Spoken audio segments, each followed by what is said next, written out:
കാലഘട്ടങ്ങളിൽ അമൃത ചാനൽ ഒരുക്കിയ reality show ആയിരുന്നു സൂപ്പർ ഡ്യൂപ്പ്. നടനവിസ്മയം ലാലേട്ടന്റെ കഥാപാത്രങ്ങൾ മനോഹരമാക്കി അവതരിപ്പിച്ച് 1ാം സ്ഥാനവും പ്രശസ്തി പത്രവും കരസ്ഥമാക്കിയ താരമാണ് അനന്തപുരിയിലെ നെടുമങ്ങാട് സ്വദേശി ശ്രീ ജയപ്രകാശ് നെടുമങ്ങാട്.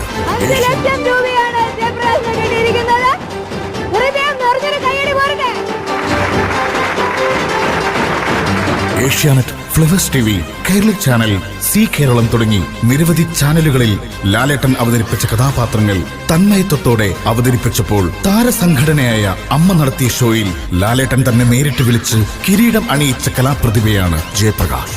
മലയാളത്തിന്റെ സ്വപ്ന നായികമാർ മഞ്ജു വാര്യർക്കൊപ്പവും നടി ശോഭനയ്ക്കൊപ്പവും ലാലേട്ടനായി ജയപ്രകാശ് തകർത്താടിയപ്പോൾ മേജർ മഹാദേവനായി മേജർ രവിക്കൊപ്പം കോമഡി സൂപ്പർ നൈറ്റിന്റെ വേദിയിൽ തിളങ്ങാനും ഇദ്ദേഹത്തിന് സാധിച്ചു. ഏറ്റവും നല്ല ഗ്രൂപ്പ് ജയപ്രകാശ് നെടുമങ്ങാട്. ഏറ്റവും നല്ല ലാലേട്ടന്റെ ഡ്യൂപ്പ് ജയപ്രകാശ് നെടുമങ്ങാട്. മാർവൽ ചിരി അവാർഡ്സ് 2023 സ്പെഷ്യൽ കാറ്റഗറി ഏറ്റവും നല്ല ട്യൂബിനുള്ള അവാർഡ് കിട്ടിയിരിക്കുന്നത് ജയപ്രകാശ് ഏട്ടനാണ്. നല്ലൊരു കൈയ്യടി. സ്വാഗതം ചെയ്യുന്നു ജയപ്രകാശ് നെടുമങ്ങാട്.